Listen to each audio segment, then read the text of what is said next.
हाय दोस्तों, कैसे हैं आप सभी का मेरे यूट्यूब चैनल प्रेम फ्री एजुकेशन पर बहुत बहुत स्वागत है।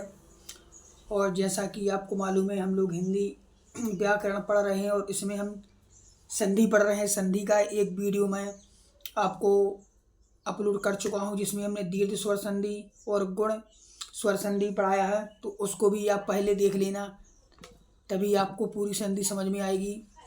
और आज हम जो पढ़ने वाले हैं वो है वृद्धि स्वर संधि। तो वृद्धि स्वर संधि क्या होता है उसको आइए अपन देखते हैं।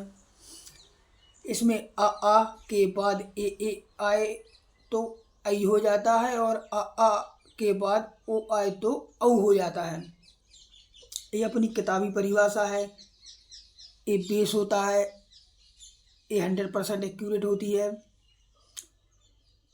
और एक जो है ये मैंने निकाली है, ये भी 100% एक्यूरेट है। इस शॉर्टकट है, आपको कोई भी क्वेश्चन में से आप शब्द में से बता सकते हैं चुटकियों में कि ये संधि वृद्धि स्वर संधि है।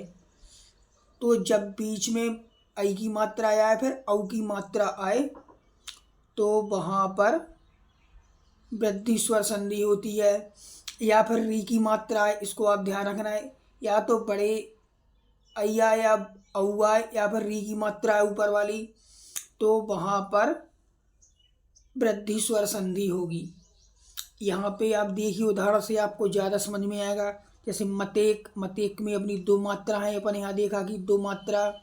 धनेश्वर में दो मात्रा है, वसुदेव में दो मात्रा है, एक एक में दो है, तथैव में दो है, मंत्रोषधि में दो है, सदैव में दो मात्रा है। महोज में भी आप देखिए कि यहाँ पे दो मात्रा दी हुई है। महोदार में भी दो मात्रा है, लोकेशड़ा में भी दो मात्रा है, महेश्वर में दो मात्राएं हैं, दंतोष्ट में भी दो मात्राएं हैं, यथु में भी दो मात्राएं हैं, और बनोष्ठा में भी दो मात्राएं हैं। तो इस शॉर्टकट है कि आप किसी भी शब्द में से बता सकते हैं कि इसमें दो मात्रा है तो वृद्धि स्वर संधि होगी। और वृद्धि का मतलब होता ही है बड़ा, तो बड़ा है तो बड़ा आई और बड़ा औ आएगा। या फिर री की मात्रा भी हो सकती है, तो इनको आप ध्यान रखना। री की मात्रा कम होती है, लेकिन ये दोनों मात्राएं ज़्यादातर होती हैं, तो आप ध्यान रखना। चलो इसके आगे अपन देखते हैं अपना यण स्वर संधि। तो यण स्वर संधि क्या होता है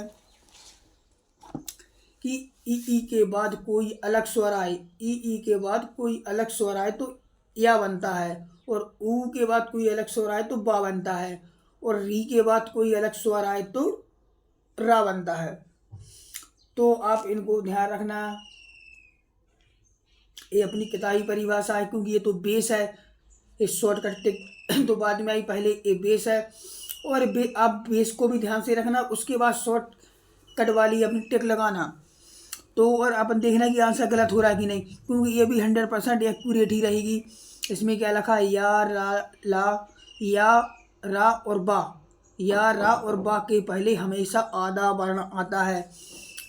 जहाँ भी ये वर्ण आएंगे तीनों, उसके जस्ट पहले कोई ना कोई आधा वर्ण जरूर आएगा।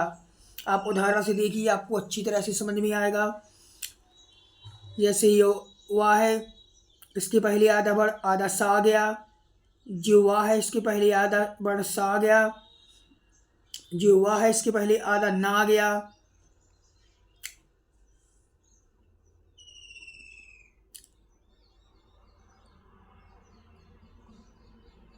जी अपना या है, इसके पहले आधा वर्ण आ गया। या है, इसके पहले अपना आधा वर्ण आ गया।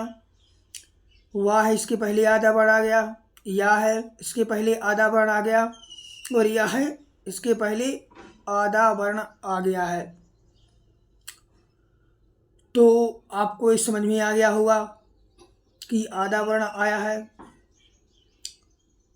तो ये अपने सभी यण स्वर संधि के ही उदाहरण हैं। या रा वा के पहले हमेशा आधा वर्ण आता है। तो आपने यहाँ पे देख लिया कि जहाँ पे भी या आ रहा है, या रा आ रहा है, या बा आ रहा है, तो वहाँ पे आधा वर्ण आ ही रहा है। ठीक है, अपन आगे चलते हैं। आगे अपना जो स्वर संधि का आखिरी बचा है वो है अपना अयाधि स्वर संधि। तो अयाधि स्वर संधि में क्या होता है कि जब बीच में या वा वी आए तो तीन वर्ण का शब्द होता है। या आएगा, या वा आएगा, बी आएगा, और 3 वर्ण का शब्द होता है ज़्यादातर, ध्यान रखना, ज़्यादा बड़ा शब्द नहीं होता है। और ए की मात्रा, ऐ की मात्रा, ओ की मात्रा और औ की मात्रा नहीं होती है, ध्यान रखना। ये चारों मात्राएं इसमें नहीं मिलेंगी आपको कहीं भी। जो अपनी अयादी संधि रहेगी उसमें ये मात्राएं नहीं मिलेंगी। चलिए आपको उदाहरण से दिखाते हैं, उसमें आपको और सही तरीके से समझ में आएगा। जैसे नयन, इसमें या बीच में आ गया, इसमें या बीच में आ गया, इसमें या बीच में है, इसमें बा बीच में है, बा बीच में है, बा है, या है, बा है। तो इन सब में देखिए या वा कहीं ना कहीं बीच में है। और दूसरा, इसमें ए, ऐ, ओ, औ की मात्रा कहीं भी नहीं है। और ये 3 शब्दों का ही, 3 वर्णों का से ही शब्द बना हुआ है, इसमें कोई चौथा नहीं है। तो इस शॉर्ट का ट्रिक है, इसको आप ध्यान से देखना, अच्छे से समझना, क्योंकि मैंने संधि की ये शॉर्ट का ट्रिक निकाली है जो आपको कहीं नहीं मिलेगी। सो आप इस बात का ध्यान रखना। और आपको अगर मेरा यूट्यूब चैनल से जो वीडियो मैंने डाले हैं आपको पसंद आते हैं तो उसको आप सब्सक्राइब जरूर करें, क्योंकि मैं इतनी मेहनत करता हूँ किसके लिए, आपके लिए, कि आपको अच्छी से अच्छी जो वीडियो बना के दे सकूँ, अच्छा ज्ञान दे सकूँ। और आप अगर मेरी वीडियो को सब्सक्राइब करते हैं तो मुझे अच्छा लगता है कि मेरी मेहनत सफल हुई है, लोगों ने उसे पसंद किया है। और अगर आप लाइक या सब्सक्राइब नहीं करेंगे तो मुझे लगता है कि मेरी मेहनत बेकार गई हुई है। तो कृपया करके आप मेरे चैनल को सब्सक्राइब जरूर करें, लाइक करें, क्योंकि इससे मैं मोटिवेट होता हूं और आपको अगले वीडियो की तैयारी और अधिक उत्साह और अच्छे कंटेंट के साथ मैं रखता हूं। इसलिए आप सभी मेरे चैनल को सब्सक्राइब जरूर करें। धन्यवाद।